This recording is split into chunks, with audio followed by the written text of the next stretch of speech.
Hi, everybody. If you're new to this channel, you might not know this about me, but I want to be a rock star, mainly due to the lifestyle, not so much for the love of music or on account of any natural talent for creating music. I can't sing and I don't play instruments, but it's not too late, right? Kind of think it's destiny, not a midlife crisis. I'm just kidding. But I've actually seen older dudes do this for real, like no joke, more than once in my life. Like an older guy all of a sudden decides to be a musician, and it's the most cringe thing you'd ever want to see. But today we're just pretending. We're taking another look at Rockstar, a DOS video game by Wizard from 1989. Why this game? Well, I was just exploring around the computer abandonware universe and stumbled onto this title. And I didn't play it back in the day. I hadn't even heard of it until recently. But I gave it a try and it really made me laugh. It kind of reminds me of Dope Wars or Drug Wars or the Dealer McDope dealing board game I reviewed earlier on this channel, except that in this game you actually do the drugs instead of trading in them. So in effect, your character is part of the drug culture, all the while trying to build a career in music. But before I go any further, be advised, if you're easily offended, feel free to skip this video. It's not even close to being politically correct. In fact, it's the opposite. This game is supposed to be a ribald parody of the entertainment industry. I'll give it 3 and change out of 4 on the trigger scale. So if you decide to watch past this point, it means you're okay with the style of humor. Okay, so what's up with the relationship between drugs and rock and roll? Well, I think we could have an interesting conversation about that separate from this video. But in this particular case, I think it's meant to be just another reshaping of the German Faust legend that goes all the way back to the 1500s. And in case you're not familiar with that narrative, it's about someone who is talented and successful and yet still always dissatisfied with life. And this causes a sense of melancholy, which leads to a pact with the devil. And the deal is, in exchange for the person's soul, they get a few years of creative genius, unlimited knowledge, and super greatness in their field. And here you could say the drugs represent the devil. And in this game, alcohol, cocaine, marijuana, heroin, LSD, even sexual debauchery provide inspiration, street credibility, renown, and popularity. So just the stuff necessary to launch a successful career in music, right? Natural talent is conspicuously absent from the mix. Problem is, the substances eventually destroy your character, physically and mentally. So it's a difficult tightrope to walk, but you get to play it out and see what happens. And on top of everything else, you have to deal with record companies. And don't even get me started with the record companies. They inflate your popularity, yes, but they keep you in debt somehow, and put you under tremendous pressure to perform, and ultimately ruin your life 9 times out of 10. In the last game I played, I really struggled with this debt. I couldn't find any true lasting success, even with house gigs, local clubs. Nothing was really taking off, so I let the drugs take over to get me over the hump or whatever was preventing me from making it. And when my character finally got to the point where he could record a single, he died, just dropped dead suddenly the first day in the studio from drug toxicity. And usually you get more of a warning, multiple stints in rehab, OD type events that precede death. But nope, it was just the one time, that was it, game over. So yeah, there's all sorts of things that can go wrong here.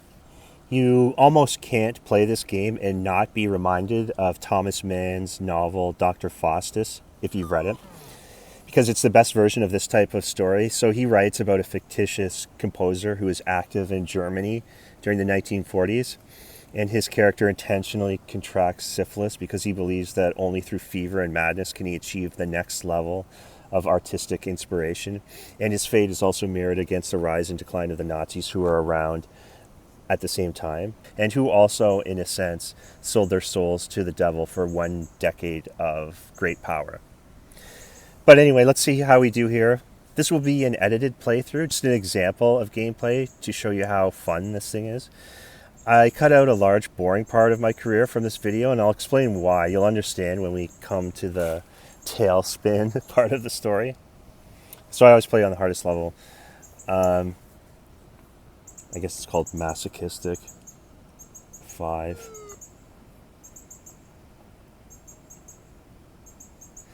So we'll just switch to some play-by-play here.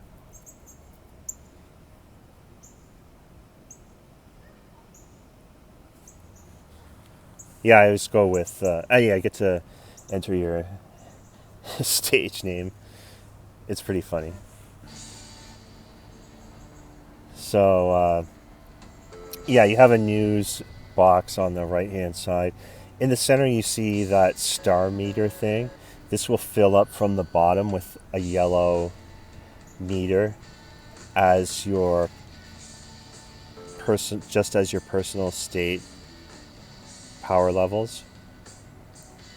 And you also have a numerical score on the top right to also measure your success. Yeah, your manager's name is Dodgy Sam. He's always giving you bad advice, it seems.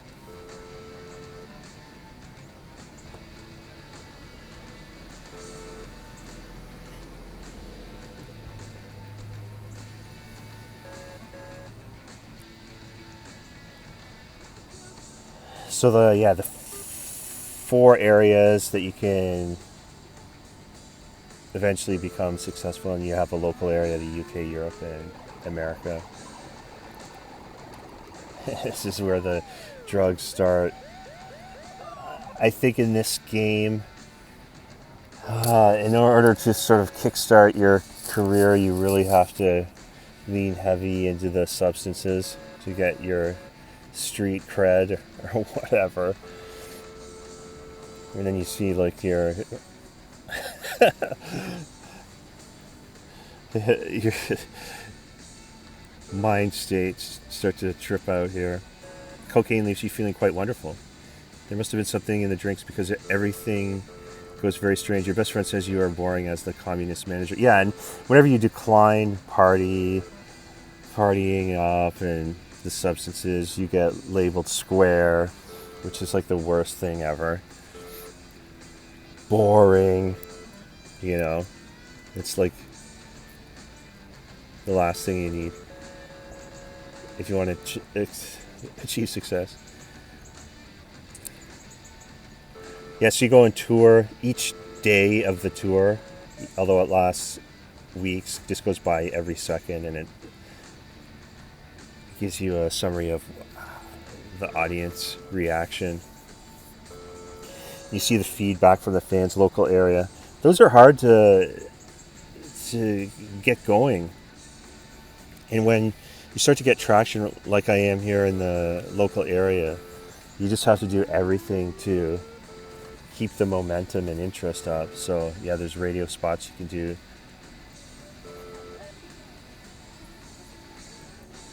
Journalists from Sunday paper reviewing one of your performances in the local area says some excellent moments.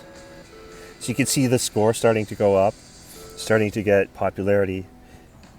Performance on the radio tin pot session is very good. Everyone's having a good time. A few people are getting into you. Dodgy Sam says he can arrange a radio tin pot session next week. Okay, so yeah. Just touring in pubs and clubs in your local area. Some people are showing interest. You can see him getting good feedback from the fans, at least locally. Scores continuing to go up. That doesn't really register on the star meter, unfortunately. To really make moves in that department, you have to chart. You actually have to have original music, which hits the top 40 and stuff, even though the charts go to the top 100. But see, the drugs are having an effect. Things get a bit weird on marijuana. Yeah, I guess. Dodgy Sam says he can arrange a week of promotional interviews on local radio. So he runs off to arrange some tours on the radio, or some airtime. Score is continuing to rise. See. Now it's starting to wane, but I am getting a little bit of popularity in the UK. But still, there's some days where nothing's really happening. I don't get a lot of consistency with the turnout here. And now you have to decide what to do next. Gig, record a single or an album, have a holiday, visit your doctor, unwind. Yeah, you always check your stats. You can see that health, happiness, and alertness are starting to disintegrate here with the drug use. I still haven't. And then you can actually see your drug habit. More drugs, please. Lots more drugs. Better cut down. Give up completely. So I have occasional marijuana habit, occasional cocaine, fairly regular on the booze though. So better cut down a bit.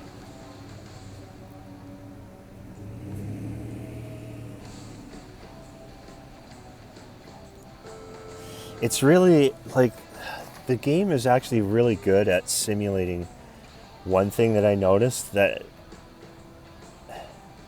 really sort of that is noticeable in music, and that is when someone is new, they're always the most exciting, and I don't want to always say successful and popular when they're brand new, but there's many examples I can think of in pop music culture where that has happened. And then, unfortunately for the artists, they spend the rest of their lives chasing that initial rush of popularity and success.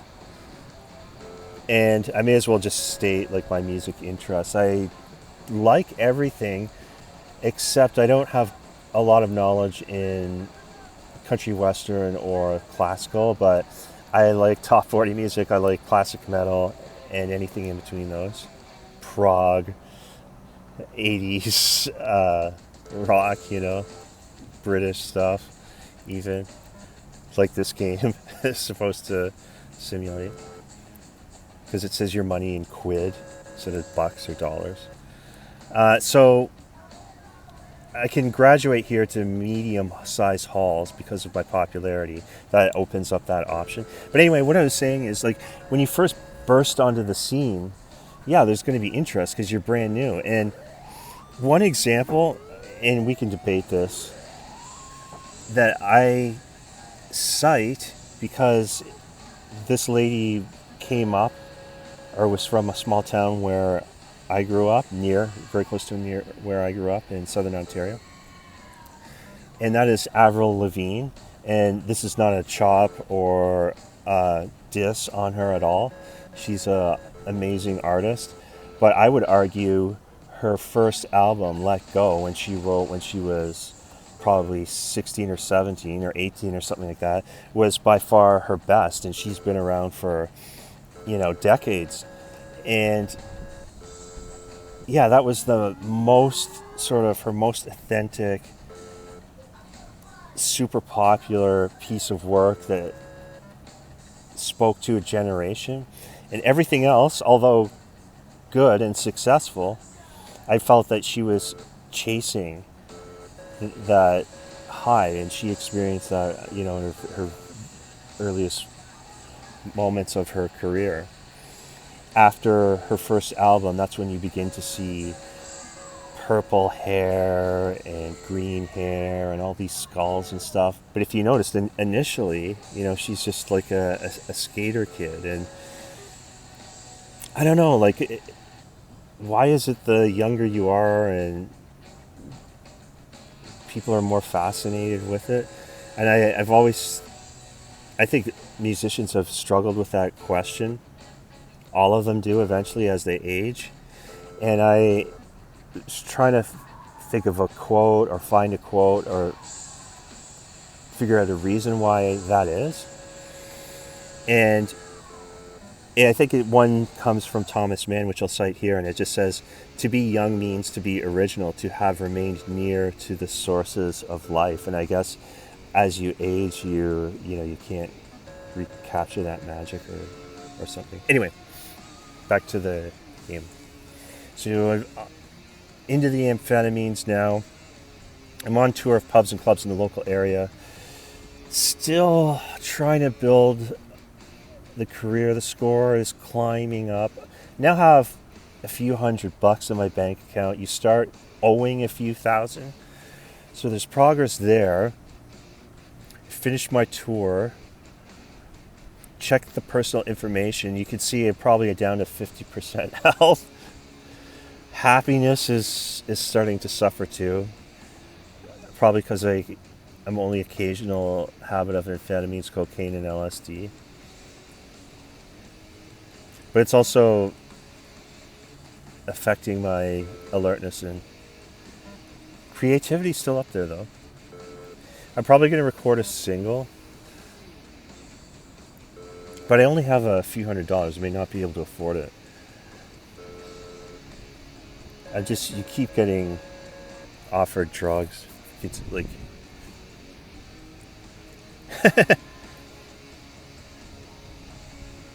I'm at a loose end. Again.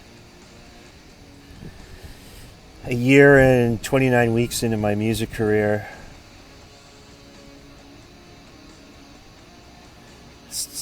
The lifestyle's taking a toll on my physical health and happiness, psychological.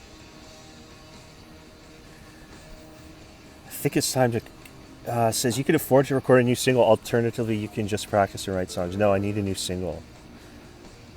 And there's different studios you can choose. So I'll go to Daily Comment. Don't worry, lads. It'll only take a day or two.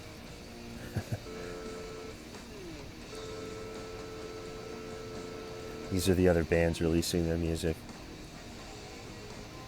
Work is held up by a pathetic difference of opinion between you and a tape OP. After much fighting and swearing and chain smoking, you finish the master tape. Arthur Daly says the usual horribly pathetic session. The final master sounds horribly dreadful to you. You ridicule it. Dodgy Sam says it is quite good. What do you want to call the single? So this is going to be an homage to G.G. Allen. Not like I was a fan. Live Fast, Die Fast was one of his songs. That's my motto here. Okay, so I think he is a perfect example of this type of career path or trajectory, because if you listen to his early music, I think he was basically mid to low quality punk, with nothing even that controversial about him.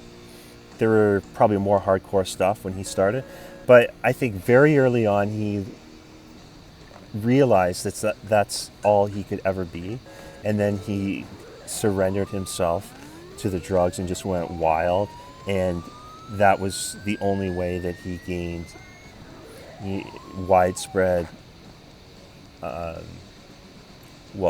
notorious reputation. It wouldn't have happened otherwise. No one outside his local area would have ever known his name if he didn't go down that insane path. And he died early, of course.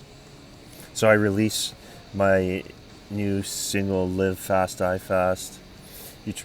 Took a holiday in sunny Britain. I needed that because my vitals were running down. But when you're inactive, also, you lose the traction with your audience. So you started booking gigs for your tour of pubs and clubs in the local area. How many weeks do you want to tour for? So you're going to tour while it takes a few days for the single to come out. You can see I'm got my toe in the door on the star meter. 144. So there's still progress. Has been offered a support slot for you, number one on the. Yeah, and this is always a tough dilemma. So you get offered support slots for bigger bands, and initially you don't get any money, and it takes time, but you could gain popularity once you get once you get bigger.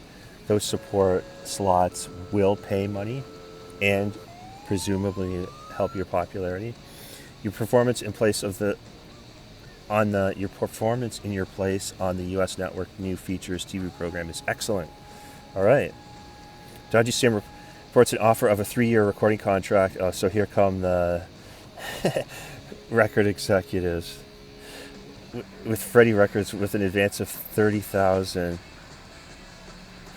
and a reasonable royalty rate. Dodgy Sam says, I didn't get where I am today by accepting offers like this. Oh, this is really tough because you need the money. You can create videos and everything, but to be in that kind of debt and then get pressured into performing and touring and recording all the while your health is being destroyed by the rock and roll lifestyle, it's such a dilemma. Dodgy Sam advises against taking this offer, so I got another one. The once you start to get popular, you get like assailed by all these creepy record company guys. Yeah, you want to get big in America, so I'm starting to take off in America. Fate tells you to go away, boil your head. Critics in Europe generally quite like your new single, Live Fast, Die Fast. Alright. Keyboard Player says you are boring. And then your popularity, more drugs.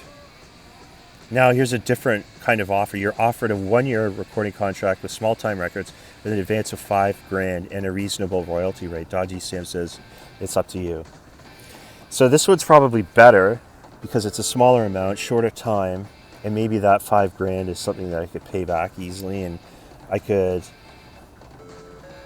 think about, well, use that money towards making a record because I just have that one single out. So I take it this, Dodgy Sam says this will pay for my new Jag.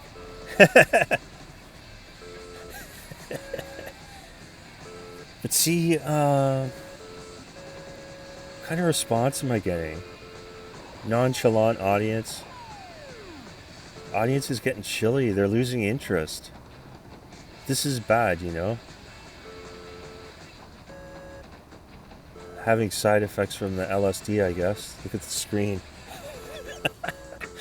The journalist from a Yuppie magazine says you are wise to avoid amphetamines. Everybody has a good time, okay? So,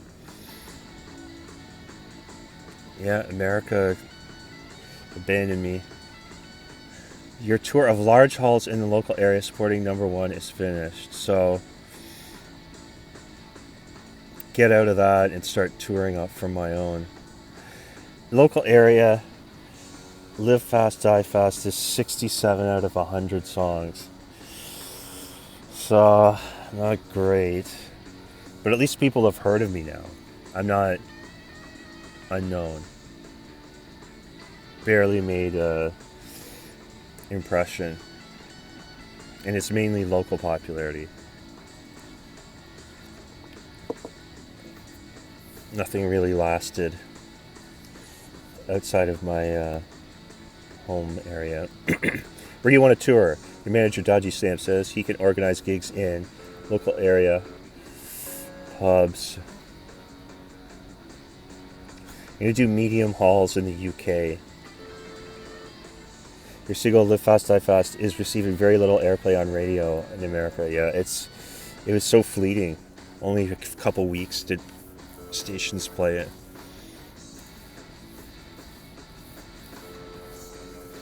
On a trampoline basis, says you are as boring as Howling Gale's percussion. You meet some amazing people at the party, and they give you some exciting ideas for songs. All right. Dodgy Sam says he could get you to the Avocados on their 5-week tour of large halls in the UK starting in 4 weeks. He says you will get your expenses paid, but no other money for this, but it could be good for your popularity. These are the hardest decisions you make in this game because you need popularity and you need money, and you can't have both, it seems. Not when you're small. So he says there's another offer here. You could support Mensa 200 on their 4-week tour of large halls, so larger venues in the UK starting in 3 weeks. He says you will be paid very little for this tour, but it could be worth it for the publicity. So being paid very little is better than having my expenses paid. And I'm playing in larger venues than I've ever done before. It's the medium halls, it's large halls now. So I'm going to accept the support tour. and offered a place on the Opportunity Calls TV program. Booking is confirmed.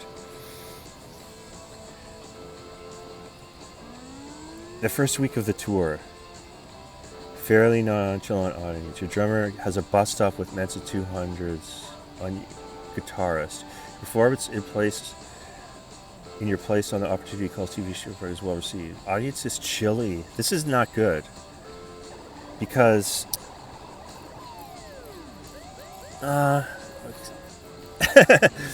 engineer, getting in a fight with my engineer.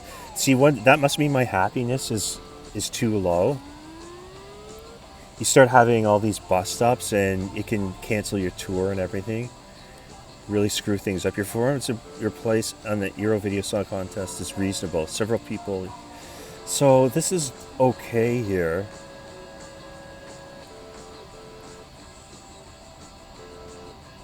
Up to 197 points. But audience reception is going flat. And this is beginning to be a waste of time. So this next, I'm really kind of at an impasse here. So I got an occasional marijuana, amphetamines, cocaine, and LSD habit. Boy. That doesn't seem like enough. But I'm worried about my health. Because I'm starting to have fights and everything with my bandmates. I'm going to try and give up the drugs for now. And that's probably going to be a huge mistake, creatively. I need an album. What's my personal state like? See, my health is about half destroyed. Not very happy, and I'm not very alert. So let's have a holiday, or record or an album. I think I need an album. Dodgy Sam says you will have to get a loan or you won't be able to record. After negotiations with Dodgy Sam, your record company, small time offer you to lend you $195,000 in addition to loans and advances of $5,000 still outstanding. Dodgy Sam says he is sure you will be able to pay the loan off. So I feel I need to, like, this is the deal with the devil right here. I feel I need an album.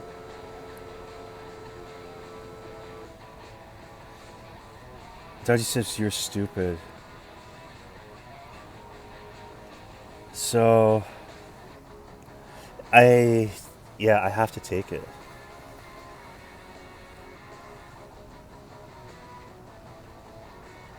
It's risky, but you've got to speculate if you want to accumulate. I'm kind of at an impasse here. Because I'm not growing. My score hasn't budged after that support tour, and you have to keep things going. And I actually can't do anything anymore except the the contract. It wouldn't let me take any other actions. Oh, it's you. We'll give up. A tape OP asks for your autograph. Yeah, I'm gonna have to get back on the drugs if I want to produce an album. My brain's going crazy here.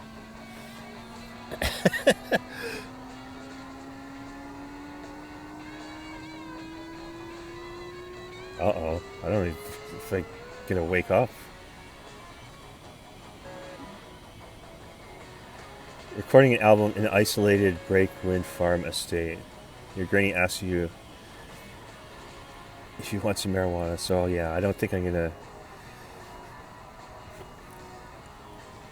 refuse. So I actually fast forward here. And I'll tell you why. Like I fast forwarded about a year. And you might find that like jarring, or like, why the heck did I do that? Because my album flopped. Nothing happened. Like, it's 1 year later, and I still haven't budged, and my happiness is going down the toilet. And then you have all these, once you release an album, the record company can release singles off it. You don't actually get to name the tracks on your album, it just makes them up. And nothing at this point was working. I just took too long. I did not have the right amount of drugs in my system to be creative. I tried to cut back. It saved my health from collapsing. And I lost all traction with my career.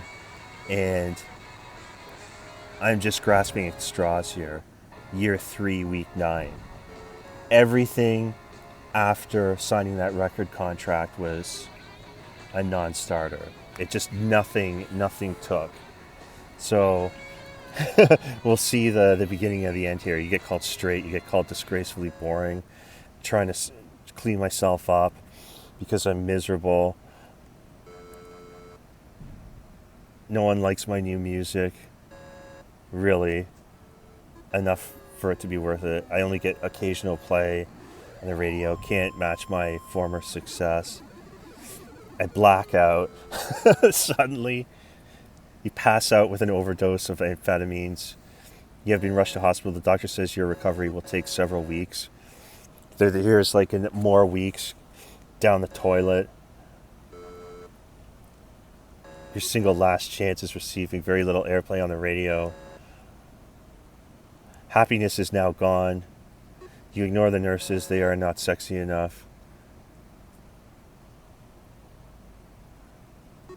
Nothing is going well now. Relatively healthy, relatively creative, still have some alertness, stuck in hospital, feeling miserable. You die from massive internal bleeding as a result of doctor's error. Good riddance. See? Hit a key for a review of your career from beyond the grave. That, well, that's the way she goes, I guess. But this game has actually really good analytics. You can see how all the singles that came out and what label it was on. Reviews, very good. I did see on local area, that was my best rating, 56 for my very first single. The other tracks on my first album just did not hit. Even though if you can see, I got fairly good reviews. I created a horrible video, bad video. That also an awful video. Awful reception in, I think it was in America. That was my best silver sales at some point. Low, okay. Album reviews. The reviews were okay, the sales were low. That's what killed me, right? Like, even though people who did buy my music liked it, but it was just not enough. And it says like how I just kind of got, the best I got was mediocre response in the large halls. Very cold. See how everything went very cold? I had mixed, and it went from mixed to mediocre to very cold. That was my career, the trajectory of my career, and it's like that for a lot of musicians in real life. Did not chart really at all, so I'm not going to show up on any of these.